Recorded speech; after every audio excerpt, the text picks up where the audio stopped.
राष्ट्रीय शिक्षा नीति को लेकर उसके निहितार्थों को समझने के लिए लगातार विचार विमर्श जारी है। आज की इस संगोष्ठी का विषय भी राष्ट्रीय शिक्षा नीति और हिंदी का भविष्य है। इस कड़ी में हम सबसे पहले विशिष्ट अतिथि प्रोफेसर रामदेव भारद्वाज जी के उद्बोधन को सुनेंगे और मैं उन्हें सादर आमंत्रित करूं। इससे पूर्व उनका एक बहुत छोटा सा परिचय आपके सामने रखना चाहूंगी।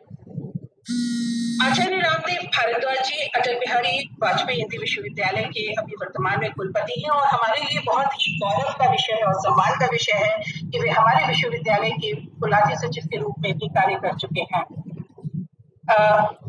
ये जो है कई तरीके से बहुत अन्य संकायों जो भी विश्वविद्यालय हैं, बड़े प्रतिष्ठित संस्थान हैं, उनके सदस्य संकाय के रूप में जुड़े हैं और लगातार वहां अपने ज्ञान और अपनी जो प्रशासनिक और अकादमिक योग्यता है उसके माध्यम से उसे दिशा निर्देशित कर रहे हैं।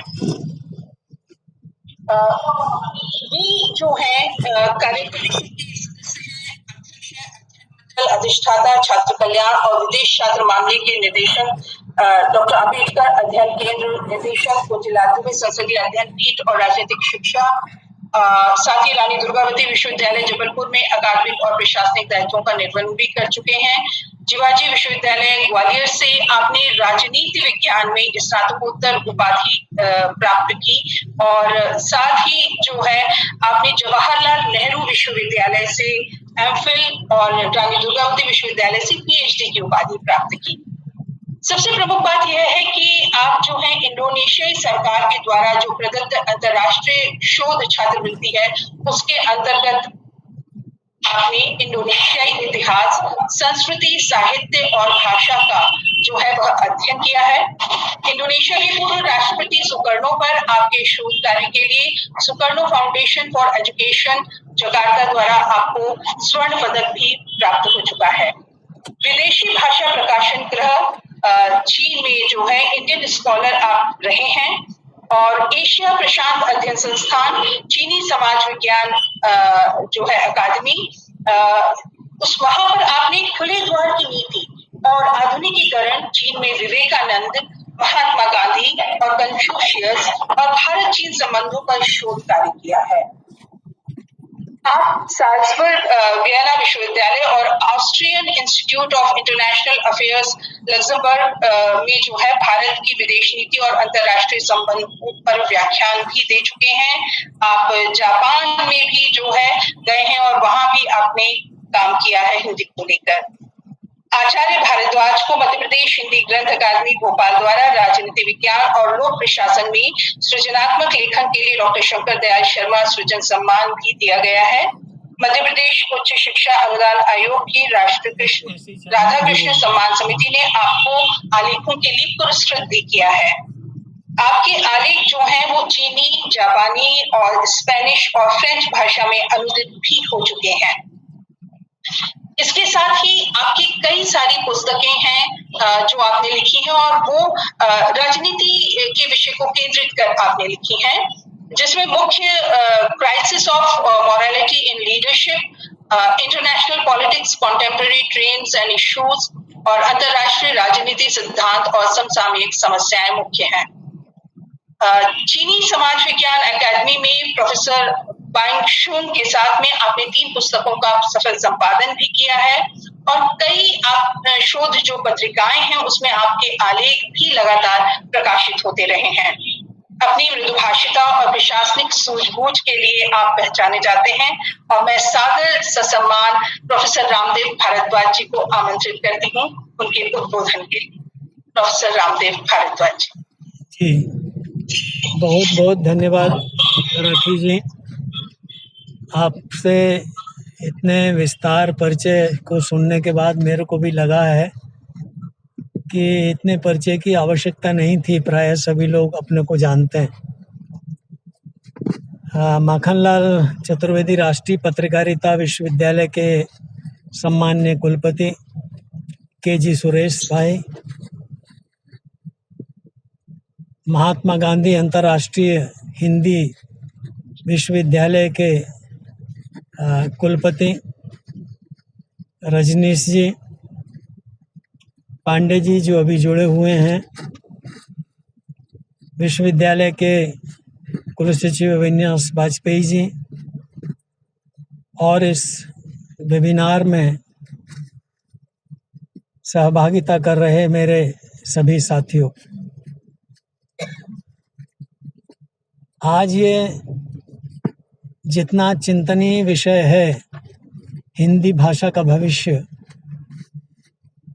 उतना चिंतनीय स्वतंत्रता आंदोलन के दौरान और स्वतंत्रता आंदोलन के बाद जब राजभाषा के विषय में हिंदी को लेकर के परिचर्चाएं हुई तब नहीं था।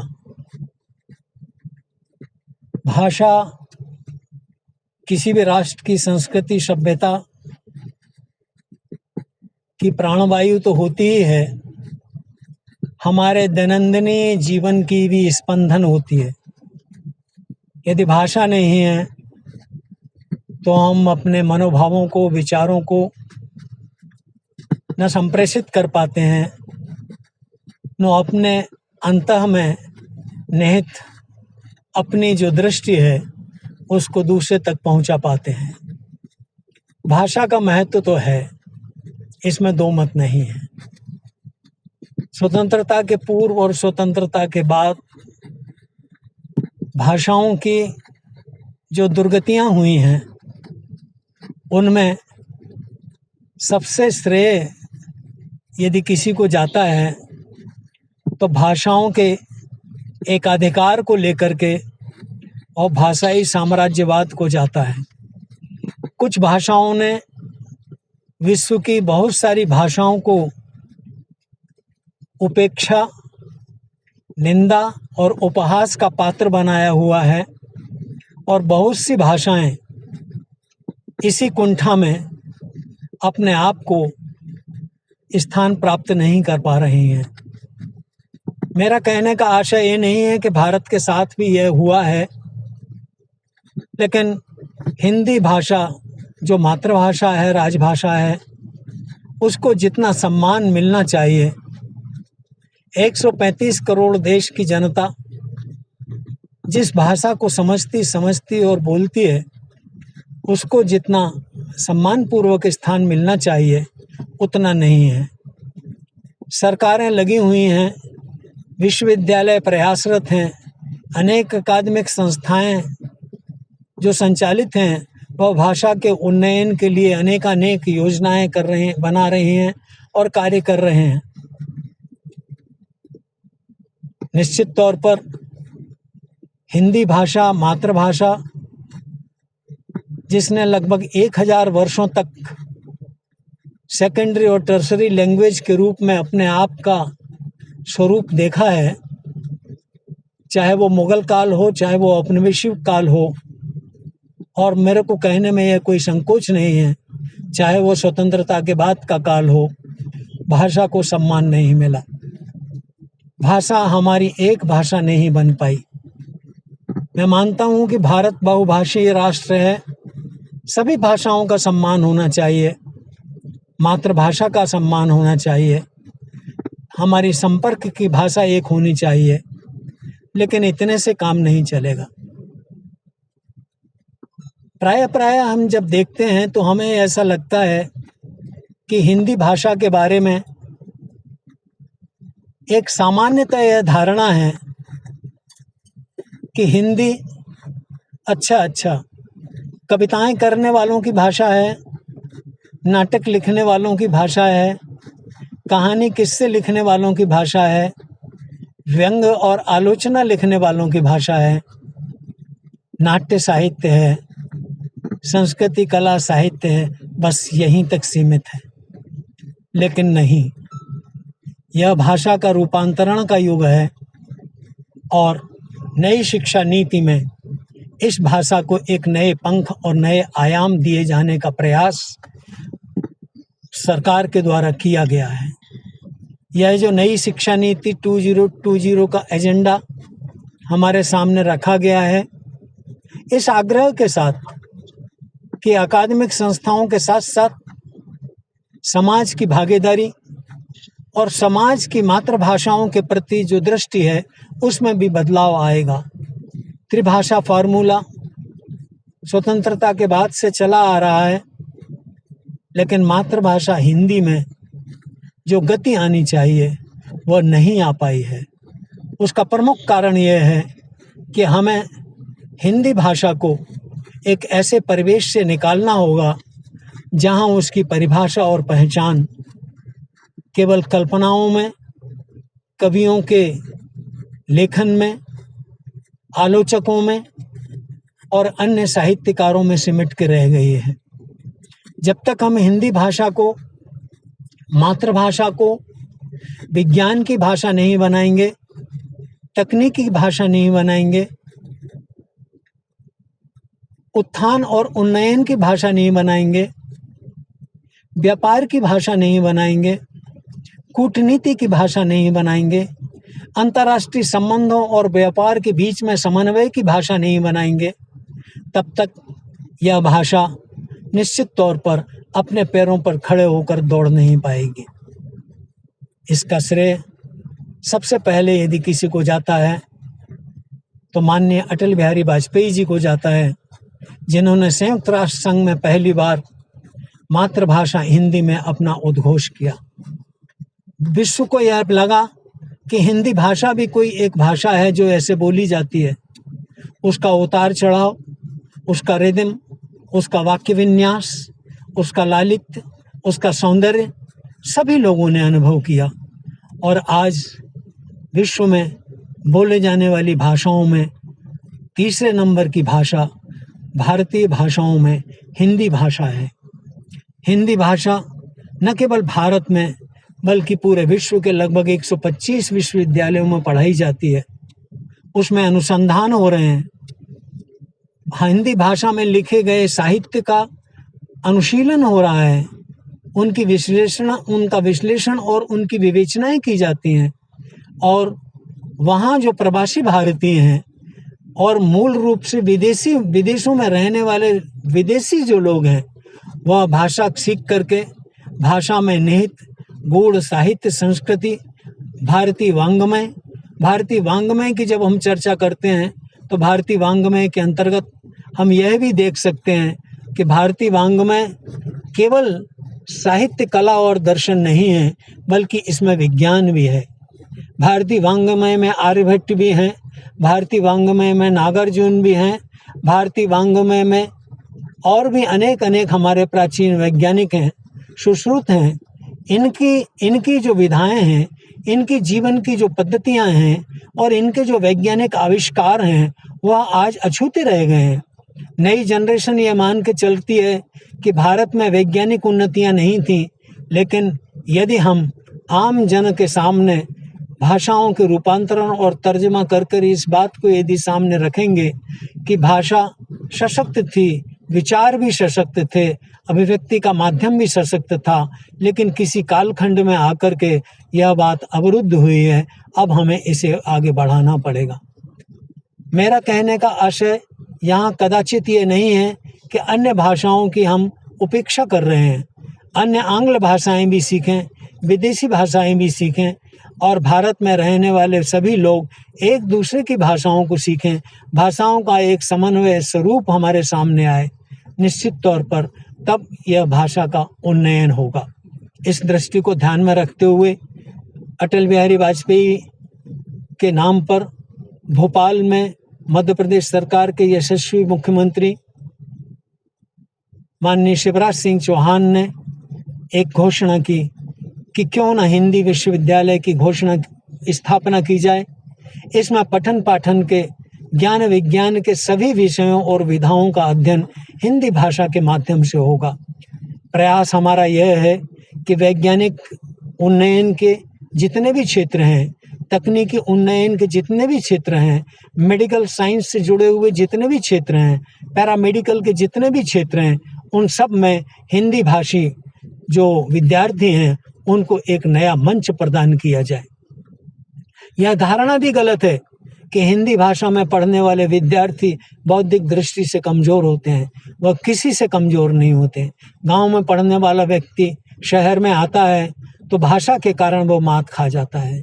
योग्यता से तो वो प्रतियोगिता के माध्यम से, प्रतियोगिता के द्वारा इंजीनियर और मेडिकल साइंस में प्रवेश ले लेता है, लेकिन वहाँ आंग्ल भाषा में उसको उसका पूरा समय लगभग 80% और 90% समय उसको अंग्रेजी भाषा सीखने में, और अंग्रेजी भाषा सीखने के बाद हिंदी भाषा को हिंदी भाषा में उसे समझने में और आत्मसात करने में लगभग 90-95% उसकी ऊर्जा, उसकी समय और उसकी क्षमता नष्ट हो जाती है। हम इस ऊर्जा को बचाना चाहते हैं, इस ऊर्जा को राष्ट्र निर्माण में और राष्ट्रीय दायित्वों को पूर्ण करने में लगाना चाहते हैं। इस परिकल्पना और संकल्प के साथ में अटल बिहारी वाजपेयी हिंदी विश्वविद्यालय ने एक नया अनुपम प्रयोग किया है, और इसमें सरकार का, अकादमिक संस्थाओं का, सबका हमको सहयोग मिल रहा है। मैं एक बात और बताना चाहता हूँ। दूसरी महत्वपूर्ण बात यह है कि केवल भाषाओं का उन्नयन संस्थाओं का काम नहीं है, सरकार का काम नहीं है, सरकार की योजनाओं का काम नहीं है। सरकार की योजनाएं एक दिशा निर्देश देती हैं, हम मानते हैं। सरकार एक बार में पैसा भी देती है, धनराशि भी देती है। पैसे के कारण, पैसे के अभाव के कारण भाषा का उन्नयन नहीं रुकेगा। यह इस बात का प्रमाणित है कि वैज्ञानिक तकनीकी शब्दावली आयोग के द्वारा भी इस प्रकार से अनेकों जो डिक्शनरी तैयार की गई अनेक भाषाओं में, वो इस बात को प्रमाणित करती हैं कि सरकार ने कहीं कमी नहीं रखी है, लेकिन कमी निश्चित तौर पर हम में है, समाज में है। कोई भी माँ बाप अपने बेटे को हिंदी भाषा में प्रवेश नहीं कराना चाहता। वह देखता है कि इसकी गुणवत्ता कितनी है, इसकी प्रोफेशनलिटी कितनी है, इसमें जॉब ओरिएंटेशन कितना है, इसको पढ़ने के बाद में उसको रोटी रोजी मिलेगी या नहीं मिलेगी। इस बात के कारण वह भाषा पीछे रह जाती है और व्यक्ति अंग्रेजी की दौड़ में, आंग्ल भाषाओं की दौड़ में, अन्य दौड़ में आगे चला जाता है। इसके लिए हम एक उदाहरण देना चाहेंगे। चीन है, जापान है, कोरिया है, मकाओ है, हांगकांग है, ताइवान है। यहाँ पर कौन सी अंग्रेजी भाषा का प्रभुत्व है? यहाँ पर इन्होंने अपनी स्वयं की एक भाषा बनाई है। इंडोनेशिया भी, अब हम कहें तो इंडोनेशिया में भी कावी भाषा पहले हुआ करती थी, सुंडानीज भाषा हुआ करती थी, बालिनीज और जावानीज भाषा हुआ करती थी। लेकिन इन सारी भाषाओं को मिला करके एक राष्ट्रीय भाषा का निर्माण किया गया। इंडोनेशिया के राष्ट्रपति सुकार्नो ने शपथ ग्रहण करने के पश्चात यह कहा था कि इस भाषा को बनाने में हमें कितना समय मिलेगा, तो उन्होंने 5 वर्ष के अंदर यह भाषा बनाई। यदि मैं इसका उदाहरण इजराइल से दूं, हिब्रू भाषा, उन्होंने कहा हिब्रू भाषा जो बिल्कुल मृतप्राय भाषा थी, जिसको बोलने वाले कोई नहीं थे, इसको जानने वाले कोई नहीं थे, लेकिन लोगों के मन में हिब्रू भाषा के प्रति अनुराग और जो स्नेह और प्रेम था, उसने उस भाषा को पुनर्जीवित किया। उस समय वहाँ के राष्ट्रपति ने कहा कि हिब्रू भाषा को खड़ा करने में, उसको प्रतिस्पर्धा के रूप में दौड़ाने में कितना समय लगेगा। किसी ने कहा 5 साल, किसी ने कहा 10 साल, किसी ने कहा 3 साल। उन्होंने कहा नहीं, आज से हिब्रू भाषा इजराइल की राष्ट्रीय भाषा है। आज के बाद सभी शासकीय कार्य हिब्रू भाषा में होंगे, और वह हिब्रू भाषा खड़ी हो गई। इस प्रकार से भाषा के प्रति हमारा जो कमिटमेंट होगा, भाषा के प्रति कमिटमेंट नहीं है, आम जनता की भावनाओं के प्रति हमारा जो कमिटमेंट है, आम जनता की भावनाओं में जो उदात्त भाव छुपा हुआ है, उस उदात्त भाव को आगे बढ़ाने के लिए हमारे मन में, हमारे समाज के मन में जो विचार है, वह निश्चित तौर पर प्रकृत होना चाहिए, उल्लासित होना चाहिए और उन्नयित होना चाहिए। मैं आपको 2 उदाहरण देता हूँ। आज हमारे देश के अंदर डर के कारण, भय के कारण और लोभ के कारण हिंदी भाषा आगे नहीं बढ़ पा रही है। डर इस बात का है कि यदि हमारा बेटा केवल हिंदी भाषा पढ़ेगा तो पता नहीं वो कहाँ का रहेगा या नहीं रहेगा, उसको कोई नौकरी मिलेगी या नहीं मिलेगी। लालच इस बात का है कि यदि वो अंग्रेजी भाषा में पढ़ेगा तो निश्चित तौर पर इसे कई बहुराष्ट्रीय कंपनियों में नौकरी मिलेगी और यह पैसा कमाएगा। मेरा यहाँ यह आग्रह है, मेरा यहाँ यह निवेदन है कि अंतर्राष्ट्रीय कम्युनिकेशन की भाषा को हिंदी भाषा बनाना चाहिए। राजनयिक संबंधों की भाषा को हिंदी भाषा में होना चाहिए। जैसे जापान, कोरिया, चीन, ताइवान, ऐसा नहीं है कि उनको अंग्रेजी नहीं आती है। जापानीज लोगों को फ्रेंच नहीं आती है, या फ्रेंच लोगों को जर्मन अथवा स्पेनिश नहीं आती है। सब आता है, लेकिन वे अपने मातृभाषा के गौरव को आगे रखते हैं और वे अपनी मातृभाषा में बात करने में सम्मान का अनुभव करते हैं। यह बात हमें आज हमारे यशस्वी प्रधानमंत्री माननीय नरेंद्र मोदी के साथ सटीक उतरती है। वे जहाँ भी जाते हैं हिंदी भाषा का प्रचार भी करते हैं। वो हिंदी भाषा के ब्रांड एम्बेसडर के रूप में हम कह सकते हैं। यद्यपि यह शब्द बहुत छोटा है, लेकिन भाषा के उन्नयन के लिए, भाषा के समर्पण के लिए उनके मन में जो बोध भाव है और उससे प्रेरित होकर के दुनिया के अन्य पाठकों में, दुनिया के अन्य विद्यार्थियों में और विश्व में जो NRI हैं, हमारे प्रवासी भारतीय हैं, उनके प्रति भाषा को सीखने का जो लालित्य बढ़ा है, उसकी संख्या में बहुत ज़्यादा अभिवृद्धि हुई है। अच्छा, आप इसको इस प्रकार से देखिए, कोई व्यक्ति डॉक्टर है, पूरा जीवन वो अंग्रेजी में पढ़ता है, जीवन भर अंग्रेजी में पढ़ने के पश्चात में जब वो विदेशों में भी पढ़ने जाता है और जब अपने देश में वापस आता है, तो अपने मरीज से किस भाषा में बात करता है? क्या वो इंग्लिश में बात करता है?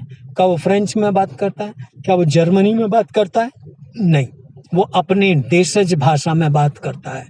मातृभाषा में नहीं करता, कॉलोकियल लैंग्वेज देशज भाषा में बात करता है कि तुमने क्या खाया था रात को क्या खाओ तुमने, कैसो पेट है तेरो। ये देशज भाषा में जब वो बात करता है, तब वो मरीज की भावनाओं को समझ पाता है और मरीज में अपने प्रति विश्वास पैदा कर पाता है, तब वह जाकर के मरीज ठीक होता है। एडवोकेट कितना भी बड़ा एडवोकेट हो, चाहे सुप्रीम कोर्ट में अंग्रेजी में कितनी भी बहस करता हो, लेकिन जब वह अपने मुवक्किल से सीधी सादी भाषा में बात करता है और कहता है कि मुझे वस्तु स्थिति बताओ, तुमने क्या किया, इस केस में क्या है, तो वो अपनी देशज ठेठ भाषा में बताता है और उसको वो ट्रांसलेट करके सुप्रीम कोर्ट में, हाई कोर्ट में या अन्य कोर्टों में बात करता है। तो भाषा का महत्व है, भाषा की गरिमा है, भाषा का स्वाभिमान है, भाषा का सम्मान है। हमने उस भाषा के स्वाभिमान, सम्मान और महत्व को कम किया है। इसके दोषी हम हैं, सरकार नहीं है, संस्थाएं नहीं हैं, व्यक्ति नहीं है। दूसरी एक और महत्वपूर्ण बात मैं ये बता दूं, कोई कितना भी बड़ा नेता बन जाए, अंग्रेजी में भाषण दे करके कभी वो चुनाव नहीं जीत सकता। प्राय इस बात को शिवराज सिंह जी हमेशा कहते हैं कि तुम जरा अंग्रेजी में बोल करके अंग्रेजी भाषा में भाषण दे करके अपनी कॉन्स्टिट्यूंसी से जीत के आओ, तब हम जाने कि तुम इतने ही अंग्रेजी दाव हो। वो उदाहरण भी देते हैं कि पार्लियामेंट में जब वो पहली बार गए तो उन्होंने देखा कि एक सज्जन हिंदी भाषी राज्य के थे और अंग्रेजी भाषा में बोल रहे थे। उन्होंने कहा अंग्रेजी में इसलिए बोल रहा हूँ कि थोड़ा इससे स्टेटस बढ़ता है, इससे हमारी प्रतिष्ठा बढ़ती है और लोग हमको यह कहते हैं कि ये एलीट क्लास का है, इसको अंग्रेजी आती है। अंग्रेजी आना हमारे लिए इतना सम्मान का विषय हो गया और हिंदी में हम पूरा जीवन गुजार देते हैं, उसके प्रति हमारे मन में कोई श्रद्धा और सम्मान नहीं है। यह जो दोहरे मापदंड हैं, इन दोहरे मापदंडों को नई राष्ट्रीय शिक्षा नीति ने व्यवहारिक तरीके से परीक्षण किया है और नई दिशा की ओर हम सबको आगे बढ़ाया है।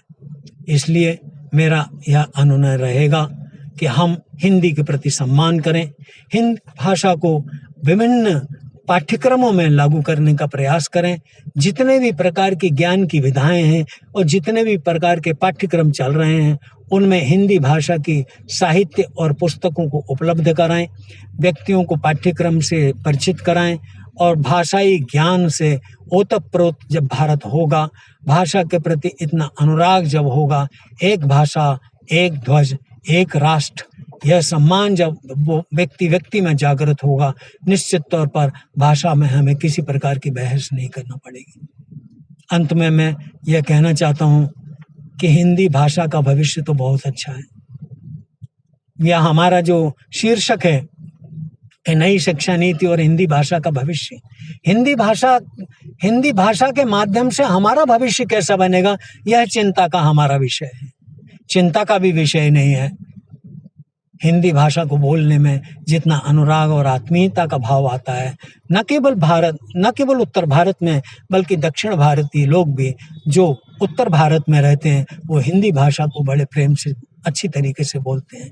यदि हम उदाहरण लें केजी सुरेश साहब का, उनकी भाषा सुनिए, कितना संतुलित तरीके से वो हिंदी भाषा का प्रयोग करते हैं। उनकी मातृभाषा कुछ और है, लेकिन राष्ट्रीय सम्मान के लिए वो हिंदी में बात करते हैं। दक्षिण से आए हुए जितने भी लोग हैं, तमिल है, केरल है, तेलुगु है, महाराष्ट्रियन है, सभी लोग जब इस उत्तर भारत में आते हैं तो वो हिंदी भाषा सीखते हैं, हिंदी भाषा में बात करते हैं। क्यों ना हम उत्तर भारतीय भी एक दक्षिण की भाषा सीखें और भाषाओं के बीच में एक समन्वय और सेतु की स्थापना करें। निश्चित तौर पर हमारे प्रेम, हमारे सौहार्द, हमारी आत्मीयता में वृद्धि होगी और भाषा के प्रति हमारा जो एकाधिकार है, भाषाओं के प्रति हमारा जो साम्राज्यवाद है, वो निश्चित तौर पर उसका पटाक्षेप होगा। मैं बहुत अधिक समय आपका ले लिया हूँ, मुझे ऐसा लगता है मैंने अपने समय से भी ज़्यादा समय लिया है। यदि ऐसा है तो मुझे क्षमा करें, और कुछ ऐसी बातें जो भावावेश में निकल गई हों, वो आपको अनुचित लगती हैं, तो वो मेरा निजी विचार है। आप मुझे स्वयं वापस कर सकते हैं, टेलीफोन पर, मोबाइल पर मुझसे चर्चा कर सकते हैं। आपका बहुत बहुत साधुवाद। माखनलाल चतुर्वेदी विश्वविद्यालय मेरे जीवन का एक ऐसा विश्वविद्यालय है जिसने मुझे भोपाल में सबसे पहले शरण दी। भोपाल में उसने मुझे बुलाया और उसके बाद से मैं अनवरत रूप से यहाँ अपनी सेवाएं और अपने विचार व्यक्त कर रहा हूँ। मुझे बहुत अच्छा लगता है आप लोगों ने मुझे आमंत्रित किया। मैं उन सभी लोगों को स्मरण करता हूँ जिनके साथ मैंने लगभग 4-5 वर्ष माखनलाल चतुर्वेदी विश्वविद्यालय में अपने वो क्षण गुजारे जब मुझे उनकी बहुत आवश्यकता थी। आज भी उनकी आवश्यकता है। उन सबको मैं प्रणाम करता हूँ, अभिवादन करता हूँ। आप सभी का धन्यवाद। और एक बार पुनः विश्वविद्यालय के कुलपति जिन्होंने मुझे स्मरण किया, मैं उनका आभार व्यक्त करता हूँ। बहुत बहुत धन्यवाद। राखी जी। बहुत बहुत धन्यवाद सर, बहुत बहुत धन्यवाद। आपने जिस समग्रता और संतुलन के साथ में हिंदी के भविष्य को रेखांकित किया है, वो सब हमें इस बात के लिए प्रेरित करेगा कि हम किस तरह हिंदी के प्रति सम्मान को बढ़ाएं और साथ ही साथ में अन्य भाषाओं को भी सीखें, जिससे सारे भारतीयों के बीच में एक सुंदर समन्वय स्थापित हो, अपनत्व का भाव स्थापित हो। आपने बिल्कुल सही कहा कि हिंदी को जो है वो हमें वाणिज्य, व्यापार, कूटनीति की भाषा बनाएंगे, तभी हम जो है उसे जन जन तक स्थापित कर सकते हैं।